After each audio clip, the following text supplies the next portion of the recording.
The laboratory existed outside of time. On the western wall, Renaissance warmth breathed through aged parchment scrolls suspended in gentle rotation, their edges curling like autumn leaves caught in an eternal draft. Anatomical drawings floated at varying heights, cross-sections of hearts, the delicate architecture of hands, the spiral geometry of shoulders, each rendered in sepia ink that seemed to pulse with remembered life. Wooden calipers and brass compasses rested on marble tables, worn smooth by centuries of use, their surfaces scattered with graphite dust that caught the amber glow of what appeared to be candlelight, though no flames flickered. The illumination simply existed, warm and golden, as if the spirit of Florence itself had been distilled into luminescence. The famous Vitruvian Man dominated the center of this Renaissance sanctuary, larger than life, hovering vertically like a prophet witnessing creation. Its perfect circles and squares rotated slowly, the figure's outstretched limbs tracing invisible geometries in the air, leaving faint trails of light that dissipated like morning mist. Across the chamber, the eastern wall belonged to another century entirely, or perhaps to no century yet born. Here, the atmosphere cooled to crystalline blues and silvers. Holographic equations materialized and dissolved in three-dimensional space, their symbols glowing with the pale luminescence of distant stars. Greek letters and mathematical notation hung suspended like constellations, rearranging themselves according to logic beyond visual comprehension. DNA double helices spiraled upward in columns of translucent jade and sapphire, their base pairs clicking open and closed with soft crystalline chimes. Transparent panels of unknown material displayed cascading data streams, neural pathways mapped in electric gold, cellular structures rotating in slow examination, probability clouds expanding and contracting like the breath of the universe itself. The air here hummed with a frequency just below hearing, a vibration felt in the chest rather than the ears. Particles of light drifted through the space, quantum foam made visible, flickering in and out of existence, neither wave nor particle, but pure potential. When they touched the wooden surfaces from the Renaissance side, they absorbed the warmth, glowing briefly amber before winking out. When they passed through the holographic displays, they refracted into spectrum rainbows that painted the air with impossible colors. Between these two worlds, in the liminal center where epochs overlapped, stood the prototype. It was humanoid in shape, but not yet fully real, a ghost of possibility, a mathematical suggestion of flesh and bone. The figure stood roughly 2 meters tall, its form outlined in filaments of golden light that pulsed gently, rhythmically, like a heartbeat rendered visible. Inside the transparent silhouette, systems suggested themselves, a nervous system sketched in silver, a cardiovascular network in crimson thread, skeletal structure in bone-white light, but nothing was solid. Everything shimmered,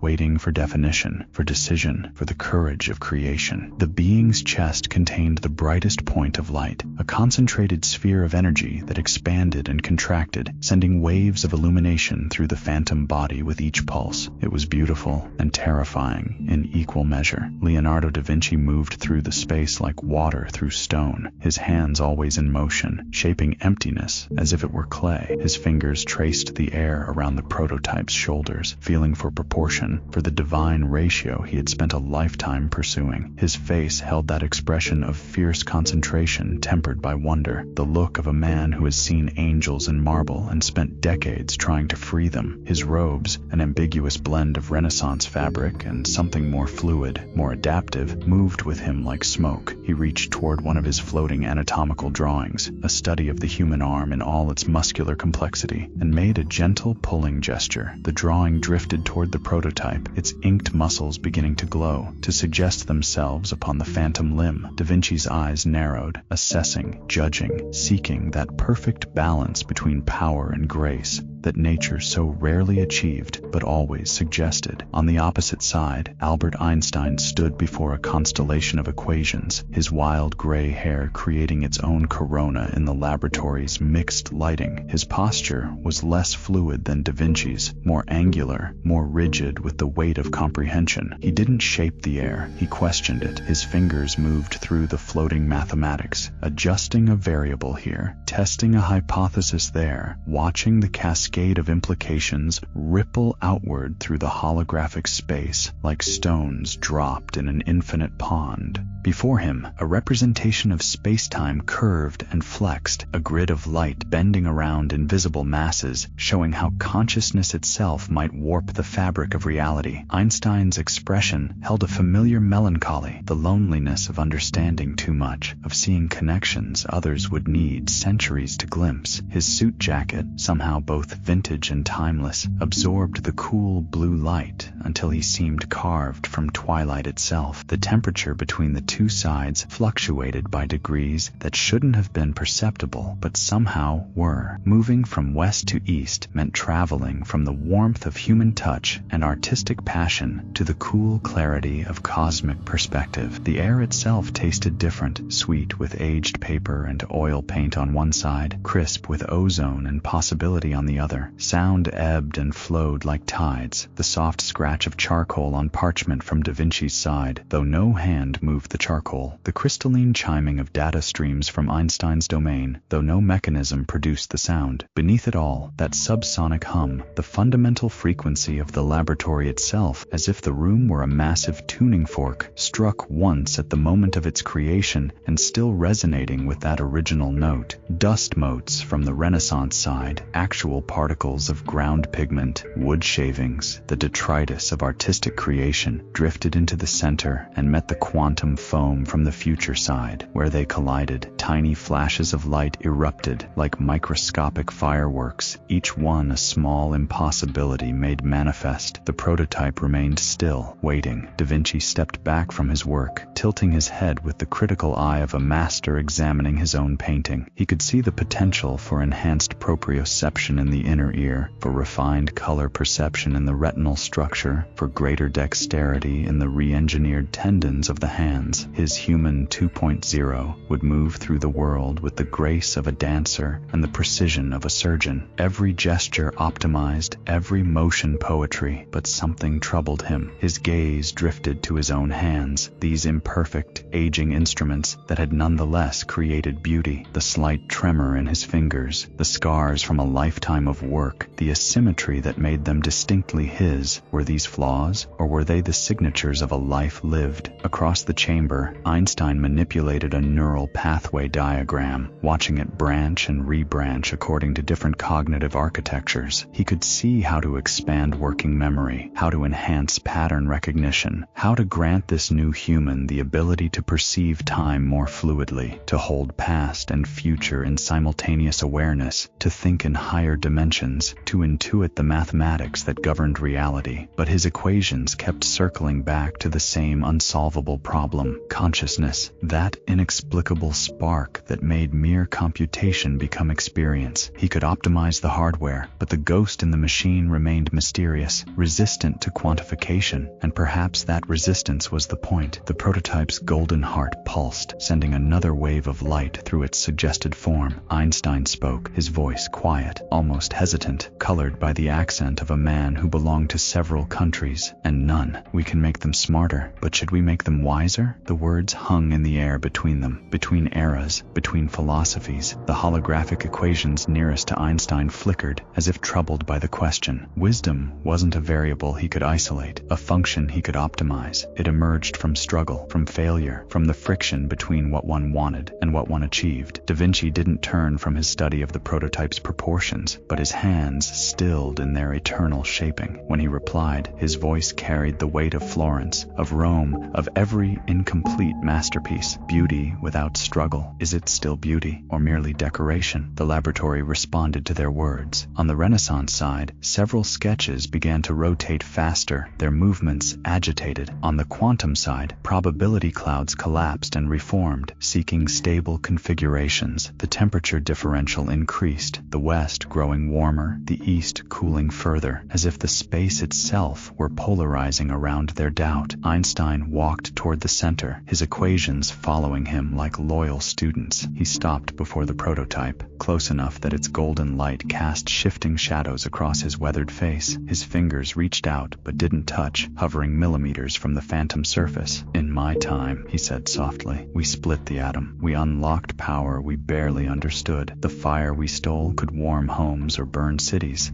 Da Vinci moved to join him, approaching from the opposite side, his anatomical drawings drifting in his wake. He stood parallel to Einstein, the prototype between them. Each man reflected in the other's eyes across the shimmering form. "In mine," Da Vinci replied, "I designed weapons of war disguised as engineering marvels. I gave princes the means to kill more efficiently, and I called it progress." They stood in silence, these two architects of impossibility, contemplating the ultimate creation. The prototype seemed to respond to their presence, its outline growing more defined, more real. The golden heart pulsed faster. Systems began to suggest solidity. Muscles formed from light, bones crystallized from mathematics. Synapses sparked in the phantom brain like stars being born in the void. It was beginning to exist, drawn into being by their combined vision, but neither man moved to complete it. Einstein's mind wandered through memories, the lonely hours spent riding imaginary light beams, the price of seeing too clearly, the friends who couldn't follow his thoughts into the abstract realms where he lived. He had spent his life in pursuit of unified theories, of explanations that would bind all forces into elegant simplicity. But human nature resisted unification. It was messy, contradictory, gloriously illogical. The same species that produced Mozart and violence, compassion and cruelty, often in the same individual, sometimes in the same moment. What if they removed aggression from this new human? Would you also lose ambition, competition, the drive to overcome obstacles? What if they eliminated fear? Would you also lose caution, reverence, the healthy respect for consequences that kept people from flying too close to the sun? Da Vinci's thoughts moved in complementary patterns, flowing through images rather than words. He saw the human body as he had always seen it, a miracle of engineering that no amount of study fully explained. The way a hand could both crush and caress, the eyes that could weep and glare, the mouth that formed words of love and hatred with the same anatomy. The machine was not the mystery. The mystery was what animated the machine, what chose between kindness and cruelty when both were equally possible. He had spent decades pursuing the ideal human form, the perfect proportion, the divine geometry that would reveal God's blueprint for humanity. But what if imperfection was the blueprint? What if the asymmetry, the vulnerability, the finite lifespan were not errors in design, but essential features? What if death itself was what gave life its meaning, and suffering was what made joy comprehensible? The laboratory's light began to shift. The warm amber of the Renaissance side dimmed slightly, while the cool blue of the quantum side softened. The two spectrums began to blend, creating new colors in the center, violets and teals, amber blues and rose golds, hues that had no names because they existed only in this impossible space. The Vitruvian man began to move, slowly, maintaining its perfect geometric framework. It drifted toward the center, toward the prototype. Its circles and squares expanded, encompassing more space, rotating on multiple axes now, becoming spheres within spheres, dimensions folding into dimensions, simultaneously. From the quantum side, a representation of human consciousness, a fractal network of neurons and synapses, thoughts and memories, began its own migration toward the center. It pulsed with bioluminescent colors, each node a galaxy, each connection a bridge between stars. They converged on the prototype, these two visions of humanity, one ancient and artistic, one modern and scientific, and began to overlay, to interweave, to inform each other. The Vitruvian man's proportions provided structure to the neural network. The neural network gave depth and dimension to the Vitruvian geometry, old and new, art and science, intuition and logic, all flowing together like streams into a river. The prototype blazed brighter, its form solidified incrementally, no longer just light and suggestion but something approaching substance. Muscle tissue formed and dissolved and reformed, testing configurations. The skeleton shifted through variations, each iteration slightly different. The face remained the most abstract, refusing to fully manifest, as if even this space between time and reality couldn't agree on what the ideal human should look like. Einstein felt the weight of decision pressing down on him like gravity. His hand trembled, not from age but from the magnitude of the moment. One gesture, one calculation, one final variable, and they could complete what they had begun. They could birth a new species, could give humanity an evolutionary leap that would take nature millions of years to accomplish through chance and selection.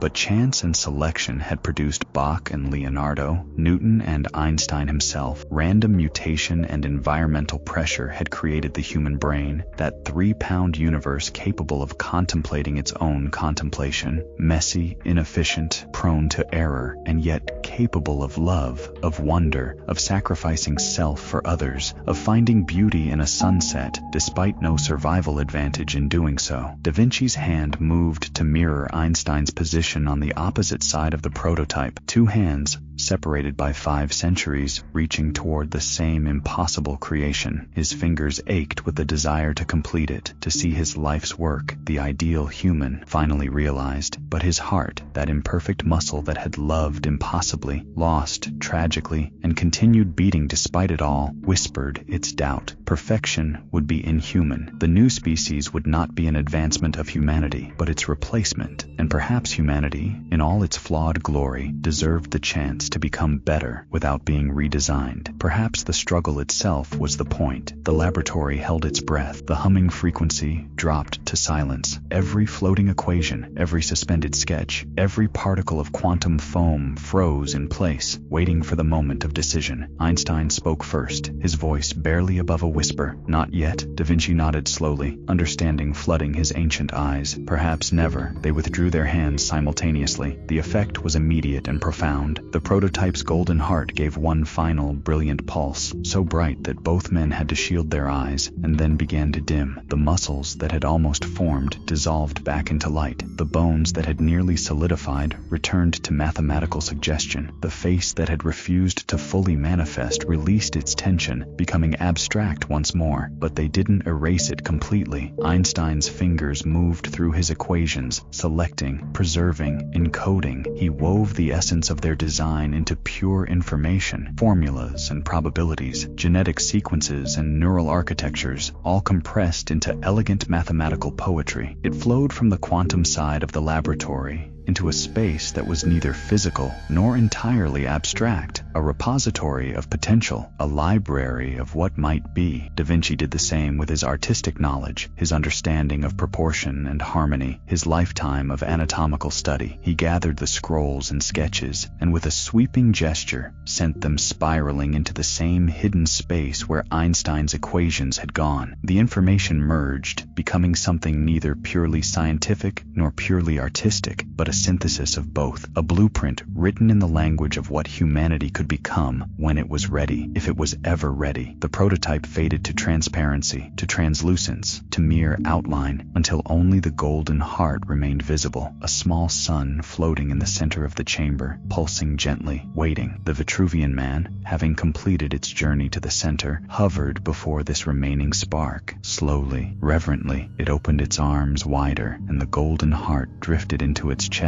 settling where a heart would be, becoming part of the ancient drawing. The figure seemed to breathe once, deeply, as if inhaling possibility itself. Then, it began to change. The rigid geometry softened. The perfect circles became organic curves. The squares transformed into the irregular architecture of real human bones. The Vitruvian Man became simply a man, imperfect, asymmetrical, beautiful in his flaws. And overlaid on this figure, translucent as a reflection in water, the holographic prototype from the quantum side appeared. The two forms occupied the same space, neither dominant, neither subservient, old and new, past and future, what we were and what we might become, a single silhouette containing multitudes. Einstein and Da Vinci stood on opposite sides of this merged vision, looking not at it but through it, at each other, across 500 years, across the gulf between Renaissance and relativity, across the boundary between intuition and equation. They understood each other perfectly. They had created something profound, not a new species, but a question, not an answer, but a possibility, not perfection, but hope. The laboratory began to fade. The warm amber light of the Renaissance side grew softer, like sunset approaching. The cool blue glow of the quantum side dimmed like stars at dawn. The two spectrums bled together until the entire space glowed with a unified lavender twilight, the color of transition, of potential, of the moment between what is and what might be. The floating scrolls and equations, having served their purpose, began to drift drift downward slowly, gently, like snow settling after a storm. They dissolved before touching any surface, becoming light, becoming memory, becoming the raw material of inspiration that would seed dreams in minds not yet born. The merged silhouette, Vitruvian man and holographic prototype, ancient wisdom and future potential, remained in the center, growing brighter as everything else faded. It became the only source of illumination, casting long shadows that stretched toward infinity. Einstein took one last look at their creation, their question, their gift to a future that might never come or might arrive tomorrow. His eyes held sadness and hope in equal measure. He had spent his life seeking absolute truth, but had learned that some truths were too large for any single equation, too complex for any unified theory. Humanity was such a truth, a glorious paradox that resisted resolution. Da Vinci's gaze held similar complexity. He had pursued the ideal his entire life, through art and science, through notebooks and sketches, through the dissection of corpses and the painting of saints. But perhaps the ideal was not a destination, but a direction, not a final form, but an eternal process. Perhaps the masterpiece was not in perfecting humanity, but in humanity's endless reaching toward perfection, never quite grasping it, never stopping the attempt. The laboratory released them. In the final moment before the space dissolved completely, the merged silhouette pulsed once more, a heartbeat of pure light, and then fragmented into countless particles of golden luminescence. These particles didn't disappear. They drifted outward in all directions, passing through the boundaries of the timeless chamber, entering the stream of history itself. Some particles floated backward through time, settling into the minds of artists and scientists yet to be born in Da Vinci's era, inspiring them to imagine better versions of humanity. Some particles drifted forward, entering the thoughts of researchers in Einstein's time and beyond, planting seeds of ethical caution alongside technological ambition. The particles spread across centuries like pollen on an eternal wind, each one carrying the same message: humanity is not finished. We are still being designed, and we are both the artists and the canvas. The last thing to fade was the golden heart, still pulsing in the center of the emptiness, growing smaller but no less bright, until it became a point, a spark, a single photon of hope.